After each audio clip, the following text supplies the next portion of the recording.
The Holy Father, Benedict IX, reclined upon cushions of Tyrian purple, watching the cardinals enter his private chamber like sheep approaching a wolf's den.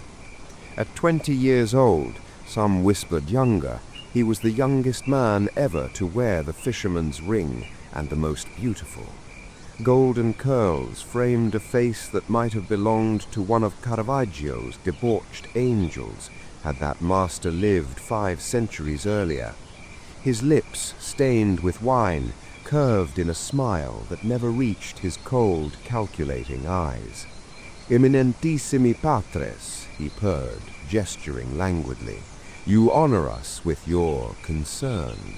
Cardinal Gratian, eldest among them, stepped forward. His hands trembled, not with age, but with barely suppressed rage. "Holy Father, the people cry out. They call your reign a scandal.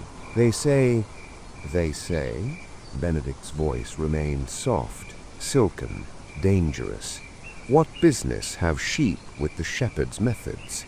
The letter bore the emperor's seal, Henry III, that German prig, demanding reform, demanding abdication, as if a temporal monarch could command the vicar of Christ.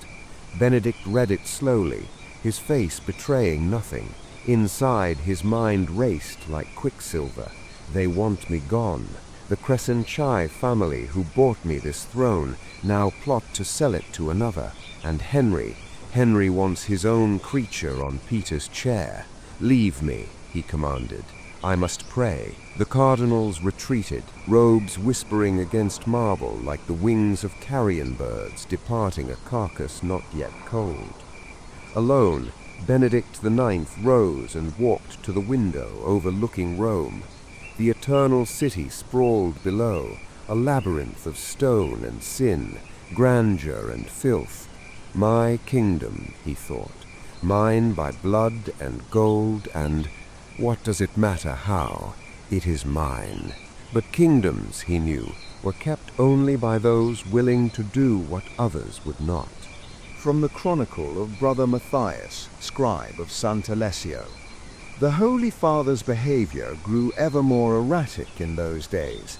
We heard tales of orgies in the Vatican, of murders committed in fits of rage, of sacred vessels sold to fund his pleasures. Yet who could confront him? He wore the ring of Peter. His person was sacrosanct, his will divine law. Or so he claimed. 3 days later, the consistory chamber.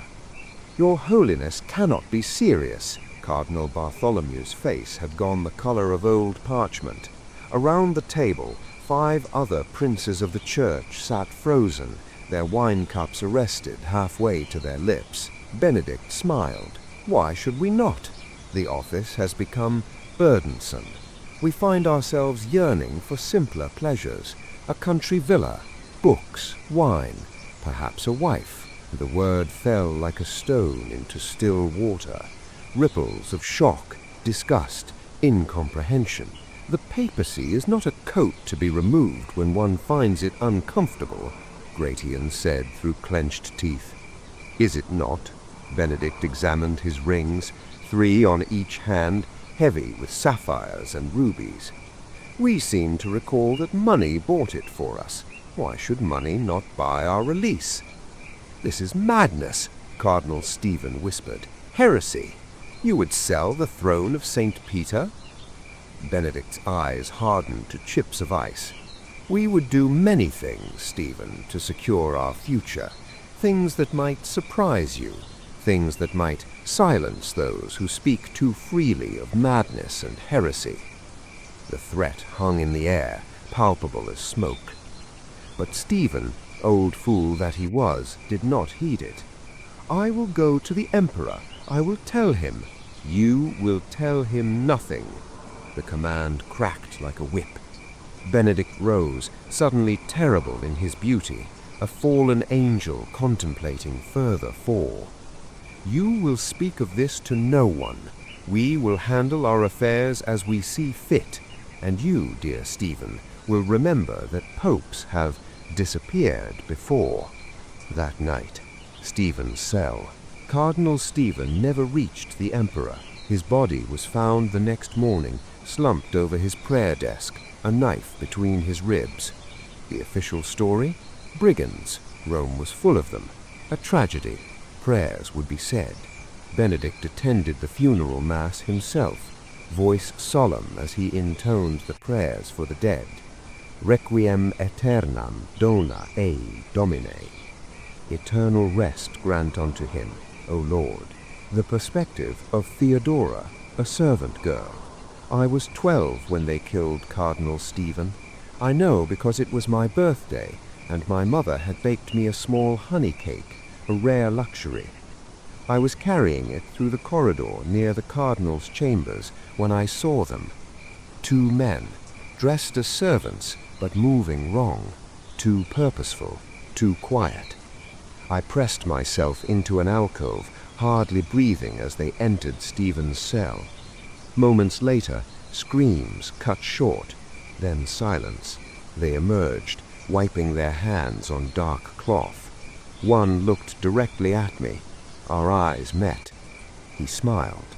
Then he placed a finger to his lips and walked away, leaving me shaking in the shadows, my honey cake crushed in my trembling hands.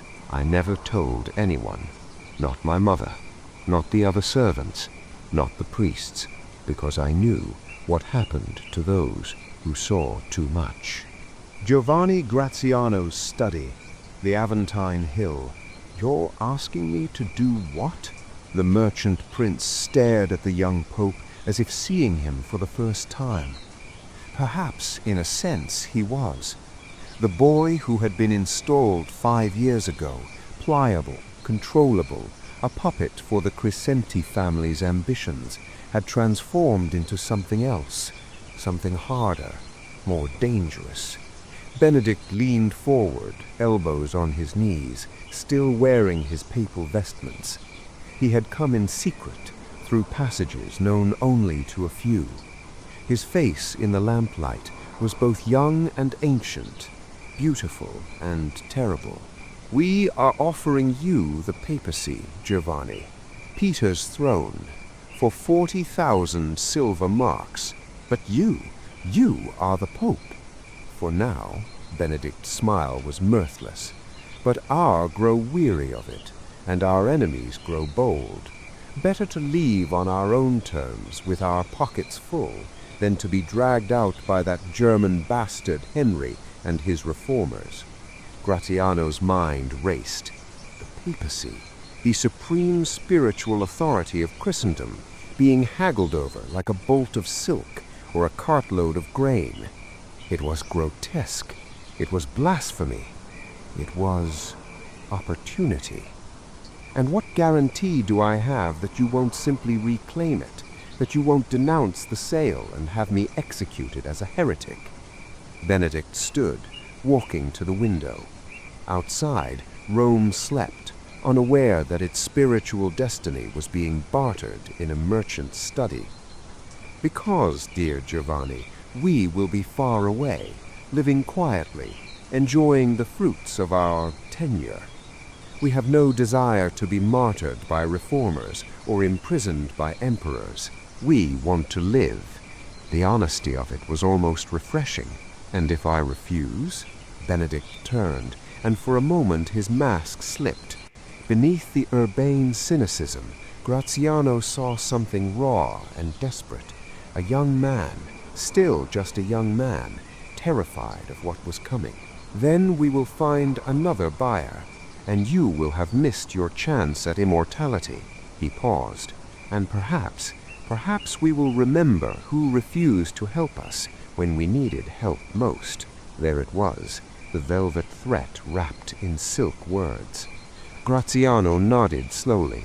I'll need time to raise the funds, to prepare the ground with the other cardinals.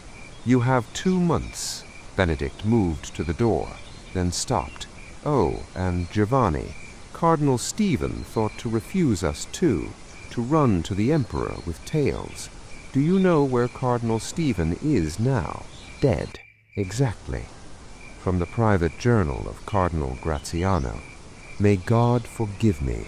May God forgive us all. Benedict means to abdicate, to sell, oh horror, to sell the papacy to Giovanni Graziano, that money-grubbing merchant's son who knows more of ledgers than of liturgy. I should stop this. I know I should. I should cry out from the rooftops, should appeal to the emperor, should rally the faithful cardinals to resist this abomination. But I am old, so old, and tired, and Stephen is dead, and I wish to see another spring. So I will be silent. I will bow my head and accept whatever comes. God have mercy on my cowardice. God have mercy on us all. The assembled clergy filled the basilica like so many ravens in their black cassocks. They had been summoned without explanation, called to witness something.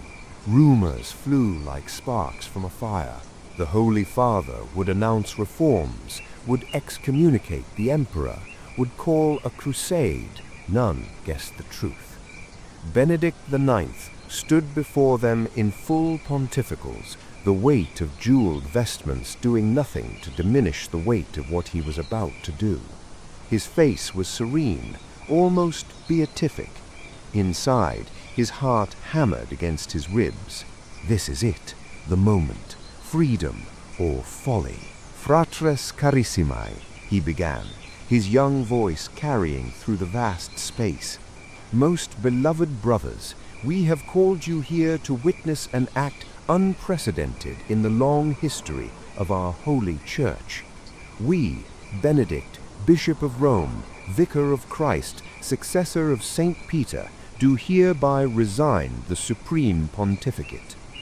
The silence that followed was absolute, deafening, as if the very stones held their breath. Then chaos, voices raised in shock, dismay, confusion.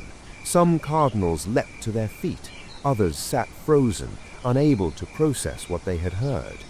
"This cannot be," someone shouted. "It is heresy. The Pope cannot resign."